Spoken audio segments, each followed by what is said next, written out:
Bénin est présent maintenant sur tous les théâtres, toutes les compétitions, que ce soit au niveau continental ou au niveau international. Et on est revenu il y a quelques semaines seulement d'Algérie, où le Bénin était présent avec une forte délégation de 130 jeunes athlètes dans diverses disciplines, avec beaucoup de médailles qui ont été remportées.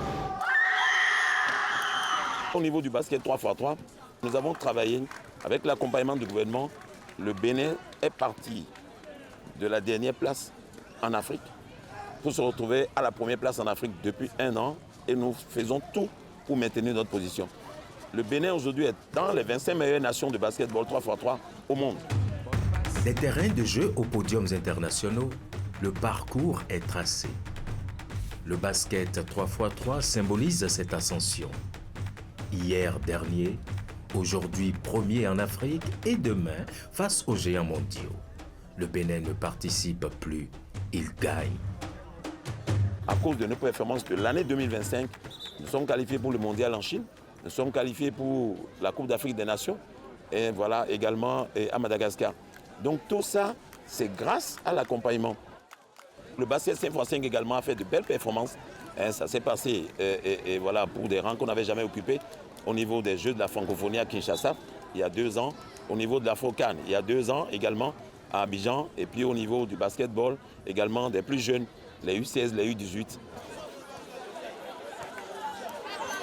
La zone 3 regroupe le Bénin, la Côte d'Ivoire, le Libéria, le Togo, le Nigeria. Donc récemment, ils ont organisé un tournoi au Libéria. On a amené 2 équipes, garçons et filles. Je ne parle pas de 3 contre 3, je parle de 5 contre 5. Donc imaginez un peu la somme qui a été déboursée pour que ces 2 équipes-là participent dans la zone 3. D'accord, les garçons sont finis 3e, c'est l'expérience. Et les filles sont terminées 2e, derrière la Côte d'Ivoire, en battant l'équipe organisatrice et en prenant la meilleure joueuse de ce tournoi-là, une béninoise.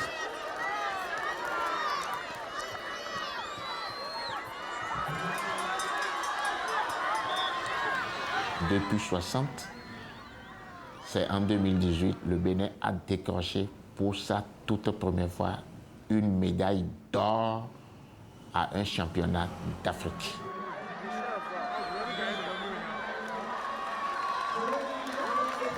Au premier jeu africain scolaire, l'athlétisme a décroché une médaille d'or aux 800 mètres par la petite Sonore Rufine.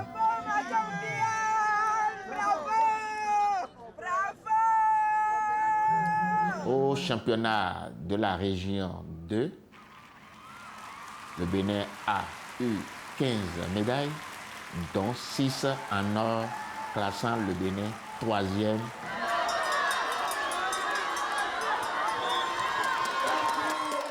Au championnat d'Afrique région 2 passé, les athlètes ont battu 3 records nationaux.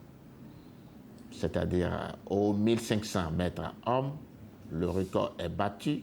Aux 5000 mètres hommes, le record est battu. Au lancer des disques, le record est aussi battu.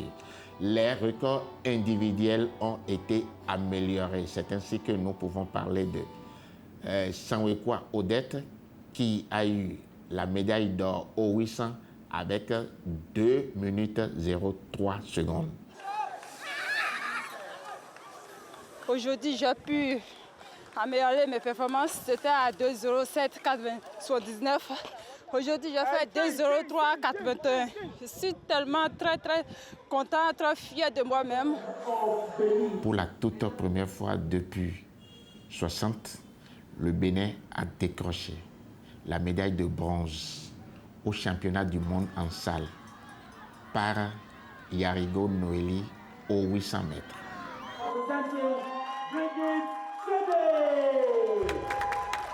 Le pari était audacieux.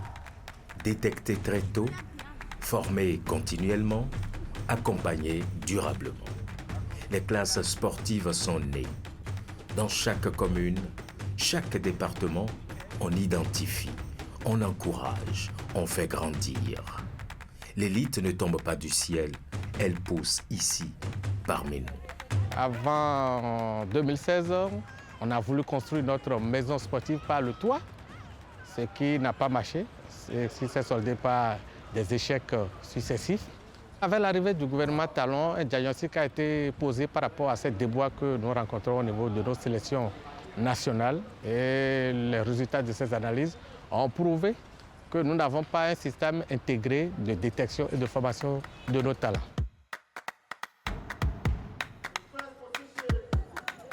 C'est vrai que le sport en général n'est pas une science exacte, mais ce n'est non plus un jeu de hasard. On ne gagne pas par chance et il faut préparer le champion. Donc c'est fort de cela que le gouvernement du président Talon a mis en place un programme dénommé Programme des classes sportives. La détection, la formation et le suivi de ces enfants. C'est la raison d'être des classes sportives.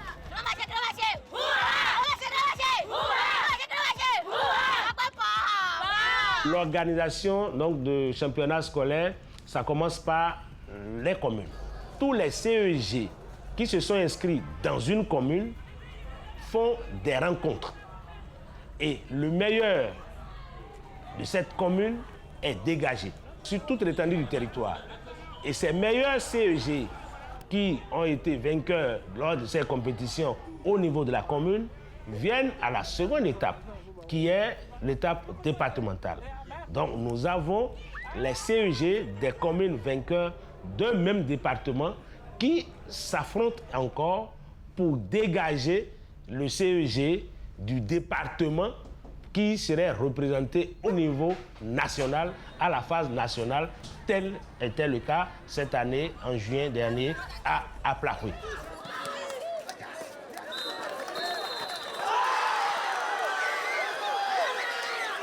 Si au foot, mon défenseur, bien que je sois le gagnant au foot au niveau de ma commune, nous savons qu'on a des problèmes au niveau de la défense de notre CEG, je peux prendre le CEG de tel autre arrondissement pour jouer avec nous lors de la phase départementale.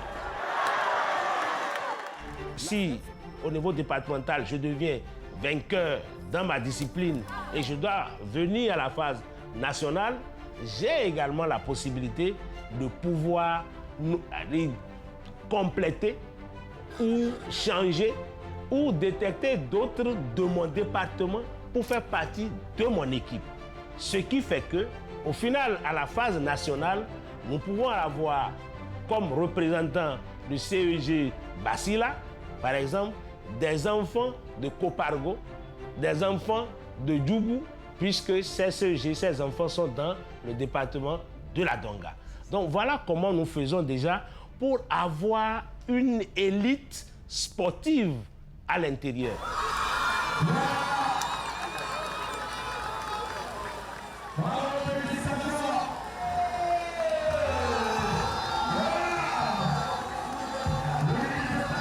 Le chef de l'État, bien qu'étant en mission à l'extérieur, il va sur l'écran pour voir qu'est-ce qui se passe à Plahoui, sur les aires de jeu. Et il a été sidéré.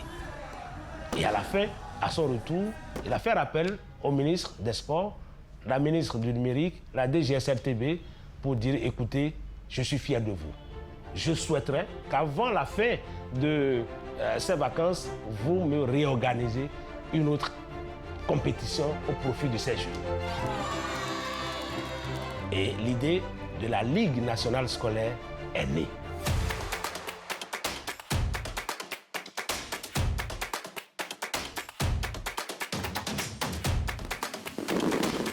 Au niveau de la phase finale, vous serez sidérés par le jeu de nos enfants.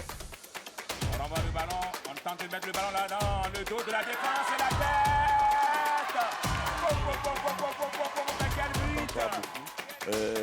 On n'est pas très concentré sur ce jeu. J'ai suivi pour le basket. Avant même la fin du match, il y en a déjà qui ont commencé par pleurer parce qu'on lui a donné des cartons. Elle n'était pas d'accord pour ces cartons-là. Et ça, c'est l'émotion qu'on vit. Et figurez-vous, cet enfant qui a pleuré avant la fin du match, c'est son équipe qui a gagné à la fin. Ça montre toute la détermination que les enfants ont aujourd'hui à jouer et à se faire plaisir. Qui permet à l'équipe du département des Collines de passer devant une... Lors de ces différentes phases, nous avons mis en place des comités de détection. Et ça, c'est supervisé par les experts. En ce qui concerne le basket, des encadrants ont été recrutés pour travailler avec ces enfants-là. Maintenant, nous, on vient en appui pour renforcer la formation de ces encadrants-là. Maintenant, à travers ça, l'OPSI a organisé des tournois où nous, on vient faire la détection. Dans ce cas, on va toucher toutes les communes de tous les départements du pays.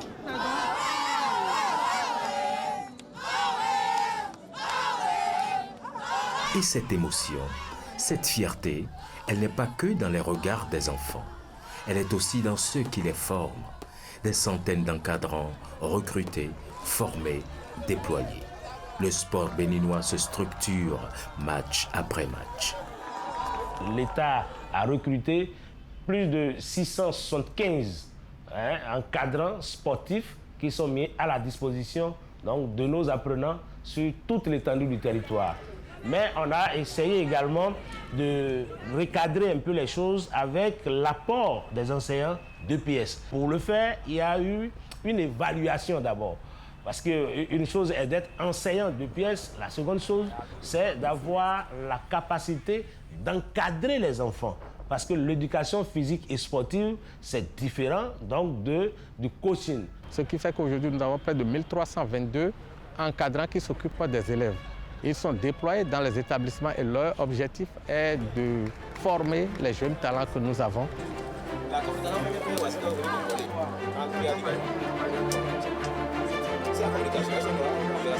Depuis athlète, j'ai eu à faire les 100 mètres, le saut en longueur.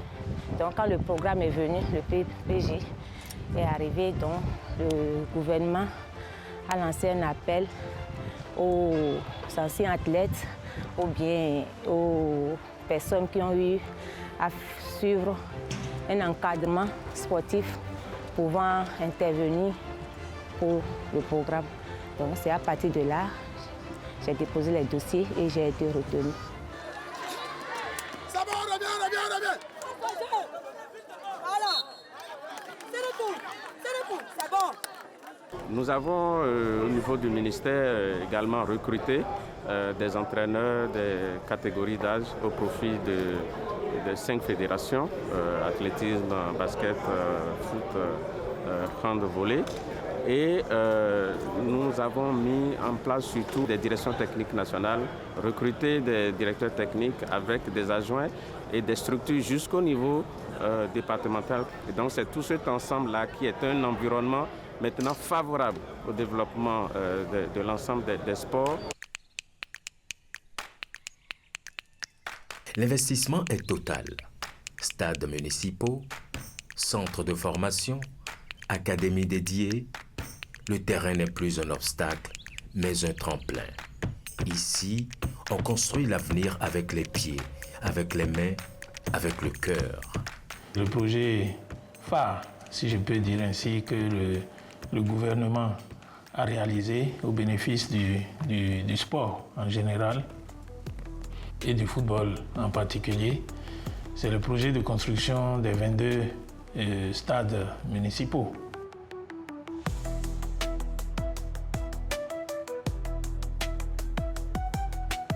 Ceci a un impact sur le niveau de jeu qui se pratique, le niveau du championnat qui a beaucoup évolué.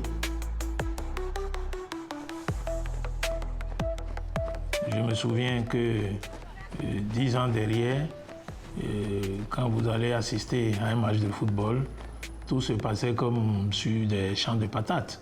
Quand vous jouez sur des aires de jeu avec des trous à gauche, à droite, d'abord l'intégrité du sportif est menacée, beaucoup de blessures. Mais aujourd'hui, les jeunes pratiquent leur sport avec beaucoup d'engouement, beaucoup d'engagement, sans mettre en péril leur vie.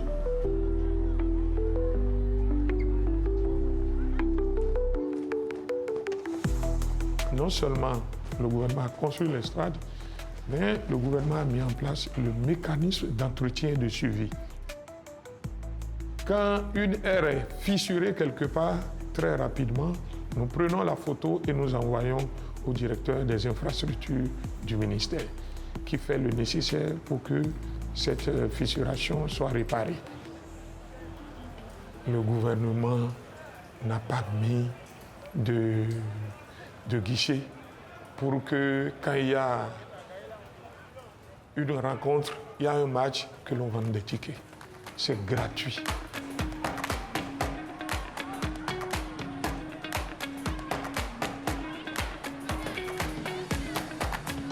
Au-delà même de ces 22 stades, on peut aussi saluer l'apport de l'État dans la mise en place des académies de formation au football.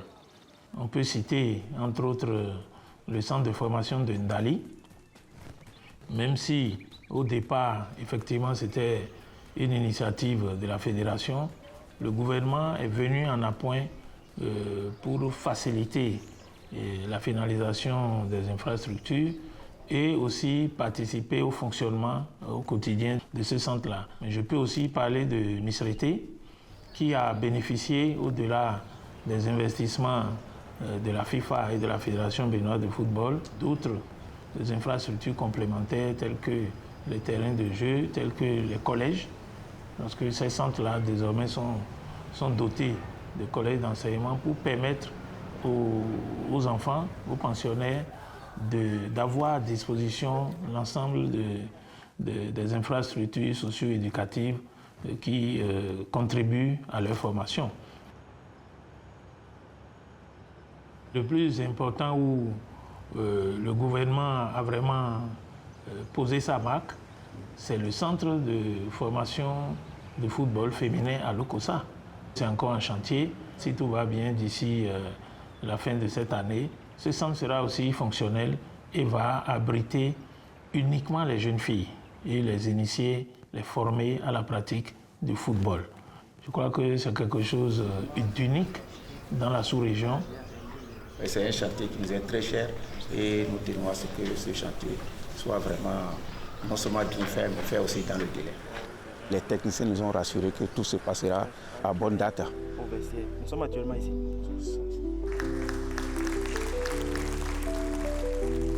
L'ambition a un prix. Subventions inédites, partenariats innovants, taxes dédiées, le financement devient stratégique. On ne lésine plus sur l'avenir. On investit sur ceux qui le portent. Nous avons un niveau d'investissement financier ou d'accompagnement financier appelé les subventions aux fédérations et même aux équipes de sport professionnel, des subventions qui sont à un niveau qu'on n'avait jamais vu. Depuis 2016, les subventions ont varié de 16 millions à 100 millions aujourd'hui. Et avec ce montant, cette progression, je pense que la fédération se porte bien, arrive à participer aux compétitions, de donner plus de moyens aux ligues et d'être présent sur beaucoup de compétitions. Le basket, par exemple, est passé de la subvention 2024, qui était une subvention de 100 millions de francs, est passé à 120 millions pour avoir réalisé des performances de bonne gestion. Et ça a été le cas pour d'autres fédérations également. Les subventions, il y a 8 ans derrière, je crois qu'on parlait de 5 millions, de 10 millions par club, si je prends le cas du football. Mais aujourd'hui, c'est 40, 60 millions. Ces subventions s'occupent de la préparation des athlètes, de l'organisation des compétitions au plan régional, de l'organisation des championnats nationaux et de la participation du Bénin aux compétitions au plan international. Mais depuis 2 ans, l'État a pris la charge des participations de l'équipe nationale aux compétitions internationales. L'État finance aussi les formations des entraîneurs, la formation des juges également sur le plan national. Cette année, on peut citer la formation des entraîneurs de lutte olympique, de volley-ball, formation des entraîneurs de natation, formation des entraîneurs de handball, formation des entraîneurs de football. Nous nous apprêtons à organiser une session de formation des entraîneurs en athlétisme et beaucoup d'autres sessions, notamment au football, au badminton, en tennis, vont suivre avant la fin de l'année. Nous travaillons également aux côtés des autres structures pour le renforcement de capacités. Et vous voyez, vous entendez en fond sonore du bruit, c'est bien une formation, un renforcement de capacités de l'ensemble des encadrants et des enseignants de pièces qui sont impliqués dans l'encadrement des classes sportives à travers le pays. Le sport devient une science, un métier. On forme des entraîneurs, on certifie des compétences, on professionnalise les parcours. L'excellence n'est plus une option, c'est une exigence.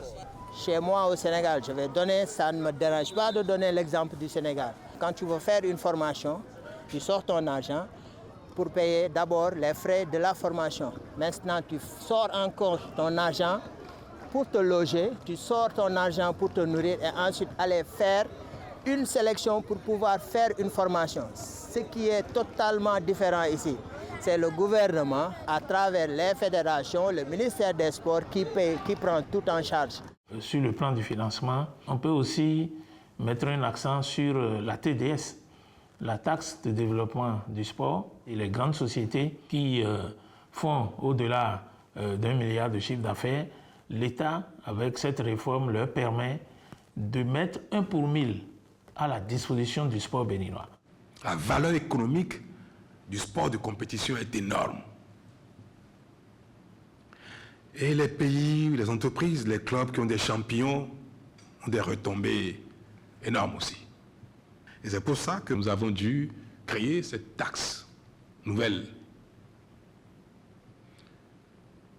qui est destinée à financer le développement des sports.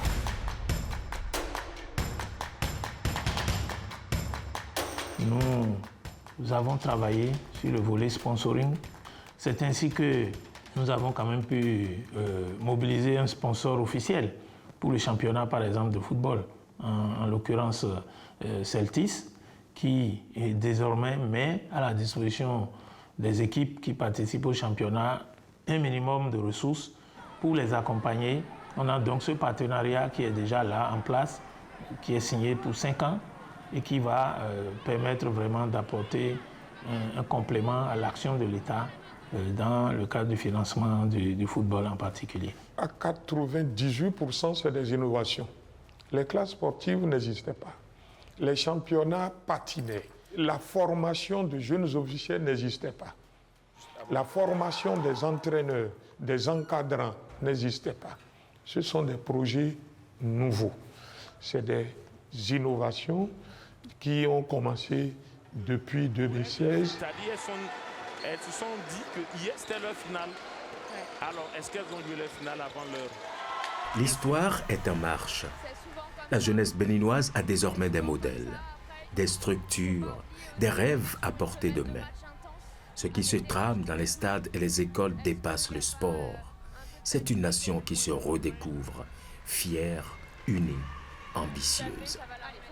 D'ici 5 ans, 10 ans, nos différents clubs auront de quoi nourrir nos championnats. Nous aurons du plaisir à retourner sur les stades, que ce soit au foot, que ce soit au basket, que ce soit au hand ou en athlétisme.